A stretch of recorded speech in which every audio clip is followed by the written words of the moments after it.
Unlike the Byzantine text type, Codex Vaticanus and Codex Sinaiticus do not agree with each other. They disagree 3,000 times in the Gospels alone.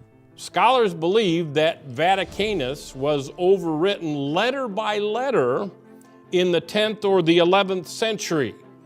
The accents and the breathing marks were added along with the corrections in the 8th, the 10th, as well as the 15th century. It was a constantly manipulated manuscript. It has places where people have added in the notes. So it looks kind of like a rough copy. It does not look like a final product, but rather it's a handwritten manuscript with annotations, with markings.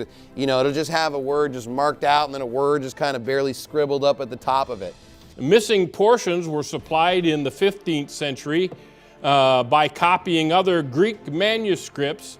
And this is what one person who studies manuscripts said.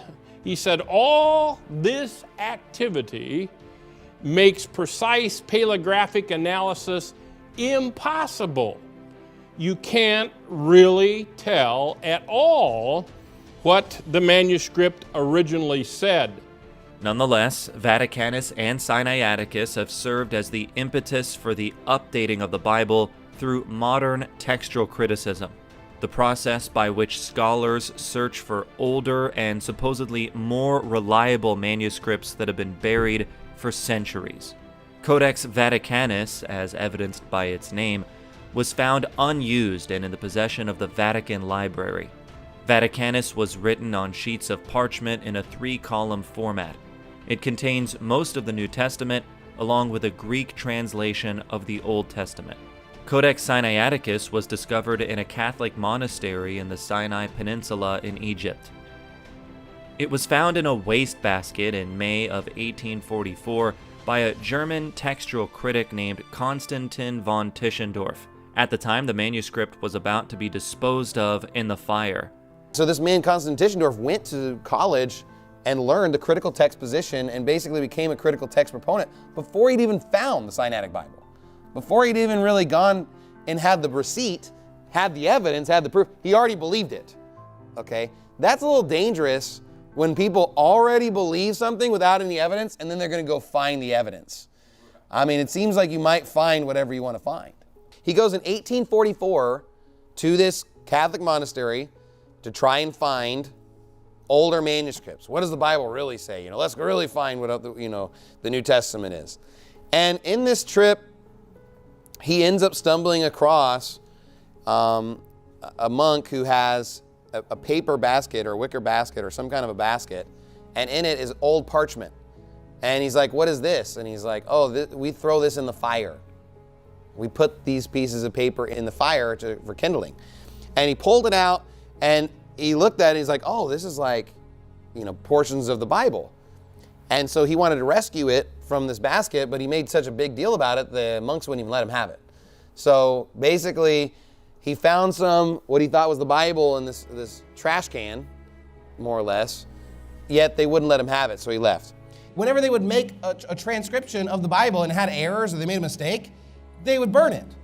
But here's the thing, because paper's expensive and starting fires is expensive, they wouldn't necessarily just burn it right away because they don't have unlimited fuel.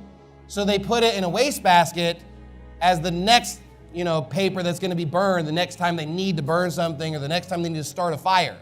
So then some loser ends up digging it out of the trash that's already been deemed trash and then suggests that's the Bible. 15 years later, Tischendorf received authorization from the monastery to take the manuscript to Russia, where he would publish a printed facsimile. He comes back in 1853, so several years later he comes back, doesn't find any discoveries, doesn't find that document. Then later he returns a third time in 1859. Now you have to understand is he's being paid for by a bunch of governments, and at this time he's being sponsored by Russia even, to find the Bible, right? To find these manuscripts. And he keeps failing and failing and failing. Well, this is like his last trip that he's being sponsored on, and the last day of his trip, he finally finds the Sinaitic Bible. What a convenient timeline, right? Some clerk or steward came to him and said, hey, I have someone to show you. He goes up into a closet, finds a big collection of manuscripts or parchment, and it's in a red cloth. He pulls it out and shows it to him. And Constantine Tischendorf wrote about this. Tischendorf said the following about what he discovered when he returned to the monastery again.